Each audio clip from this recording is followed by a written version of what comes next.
Biological Riley presents Mick Gordon, Doom Eternal, and game industry toxicity. Doom Eternal is an awesome game. This 2020 id Software sci-fi first-person shooter delivers frantic and fast-paced shooting combat, gory kills, a robust weapon wheel, and abilities that encourage main protagonist Doom Guy to keep killing the grotesque demonic horde attempting to conquer Earth. Because, you know, he must rip and tear until it is done. He must make the demons fear death in the same way that Elon Musk fears personal accountability. And with that, Doom Eternal is a sublime video game experience. It thrills, excites, and delights. It's just a terrific game all around. I love it. However, one of the greatest aspects of Doom Eternal has little to do with the story or the gameplay, or at least directly. In fact, there's one part of Doom Eternal that is so good that it really elevates every other aspect of the game itself, by which I mean Mick Gordon's score and soundtrack. See, Mick Gordon's score is packed with fast, crunchy, and sexy heavy metal riffs that thoroughly complement Doom Eternal's hectic action. And truly, here, I want to emphasize the heavy fucking metal. As Doom Guy decapitates and disembowels demons in quick succession, the character's actions are consistently accompanied by bludgeoning guitar tones that further emphasize Doom Eternal's bloody and brutal gameplay. And honestly, the heavy metal score only makes sense. After all, Doom Eternal is fast-paced, bloody, and intense, making it the perfect fit for a score composed entirely of heavy fucking metal, i.e. the greatest and the most precious music genre in this universe,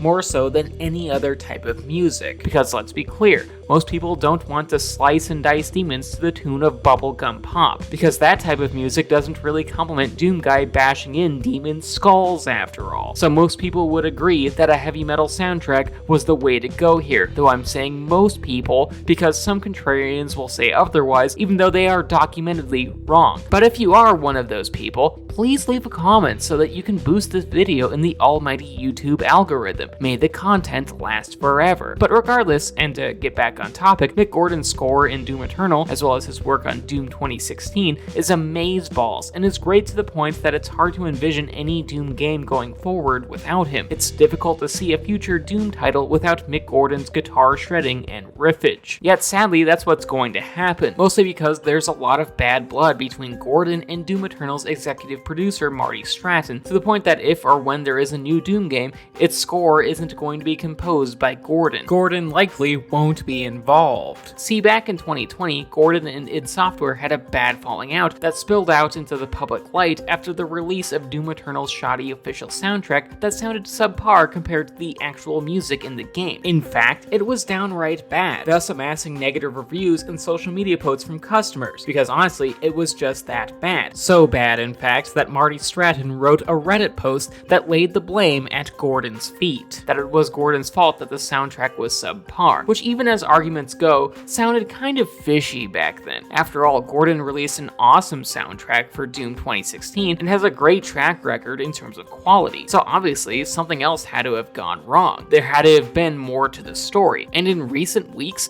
we have finally learned what actually happened, and what occurred was that Mick Gordon got screwed by id Software, kind of like a trans woman who wants to be a 6-foot 4-inch brick shithouse and goes stompy stompy, but had to settle for being a measly 5'9", which, quick aside, thanks God, or genetics, whatever. And Gordon extensively documented how thoroughly he was fleeced. In a lengthy Medium post, Gordon detailed a toxic work environment ranging from inept project management, unrealistic deadlines, crunch, the fact that Gordon wasn't compensated for a lot of the music that was ultimately used in the game, that he wasn't paid for roughly 11 months, that id promised a Doom Eternal soundtrack for the game's collector's edition despite how they never officially greenlit it internally. Then there's the fact that Gordon decided to create that said soundtrack for Doom Eternal, but the studio dragged its feet for a long damn time. Then there's the fact that when the soundtrack was finally greenlit, id Software audio designer Chad Mossholder poorly mixed and mastered tracks taken from that game, and from there, Gordon never approved of Chad's work. Stratton's aforementioned Reddit post blindsided Gordon, especially since Stratton had promised that they would both make a joint statement together, and finally, Gordon was offered a 6-figure sum to take the fall for the shoddy soundtrack, something that he ultimately declined to do. And yeah, that's a lot. And there's honestly probably more issues than just what I listed. Like, Gordon's Medium post is 14,000 words long. It takes at least an hour to read it, and if it was in the Star Wars text crawl, it'd probably take 10 hours to read. So I'm probably missing a few things. But regardless, the main message is clear. Mick Gordon got fucked. And while his statement is technically in the realm of allegations, he did provide some receipts of his exchanges with id Software, Marty Stratton, and such. His claims have a lot of credibility here, more so than id Software's. Gordon's Medium post is a big deal, especially because of how public it is. Most developers who desire to sound the alarm after experiencing horrific working conditions, yet are still trying to find work or clients in the industry, generally avoid putting their name to paper due to how they could be blacklisted from the industry and or be labeled as troublesome. After all, when developers speak out about bad project management and abusive working relationships in the video game industry, those said developers generally do so anonymously in order to hide from potential reprisal. They usually don't put their name to the claim. So when Gordon spilled the tea in such a public manner, it was welcome. It was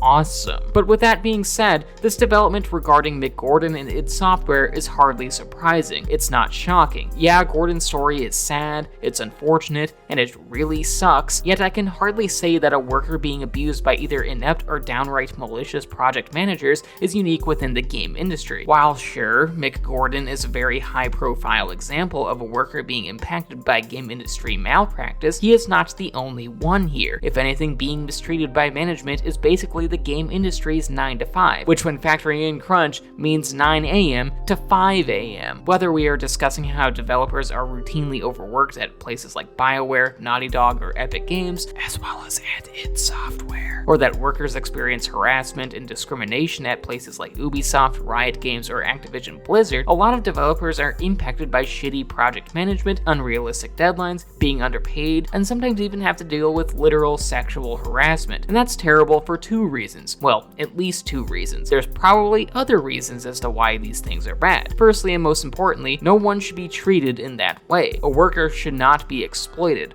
All developers shouldn't feel like their needs are being neglected or that their contributions are being taken for granted. Obviously. And secondly, and more pertinent to the topic of this video, mistreatment and abuse at the workplace negatively impacts the art. After all, horrific working conditions are one of the main reasons as to why the game industry suffers a lot of occupational turnover and burnout. Like lots of great creative minds all too often leave the game industry due to the stress and such. And that's not good for the medium as an art form, mostly because every developer's contribution is important. It doesn't matter how low a given worker is on the corporate hierarchy. Their work is important. If it wasn't, then their job wouldn't exist, because ultimately game development is a group effort. It's collaborative. Every contribution is critical, and while sure, studios as a monolith or a high-profile project lead might take the lion's share of the credit if a project is a critical and commercial success, the developers in the trenches deserve just as much credit, if not more, because without them,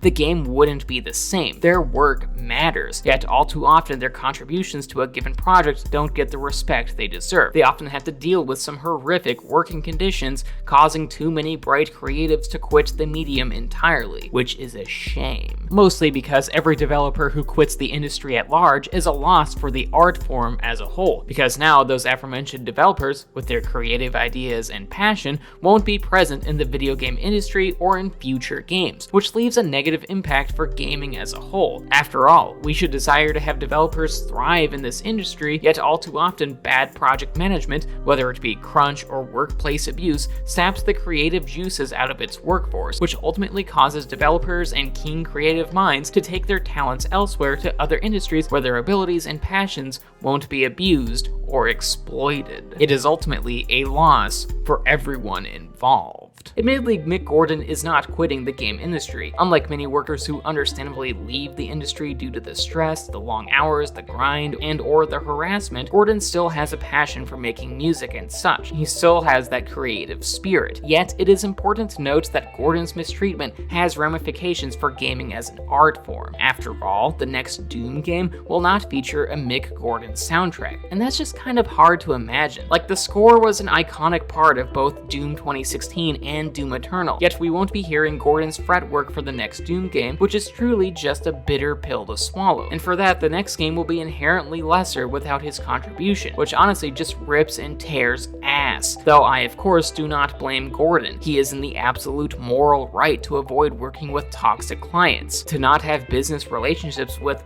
allegedly, bad project managers like Marty Stratton. Gordon has to take care of himself and his health after all. But still, I can't help but feel sad, because similarly to so many developers who burned out of the game-making business, game industry malpractice has now forever pushed Gordon away from the Doom franchise. The next game just won't be the same without him, and for that, the fault lies with the game industry's toxic working elements. The fault lies with id Software. And with that, that was the video. I hope you enjoyed it. Please leave a like rating, share, subscribe, ring the bell, and leave a comment telling me what you thought of this video.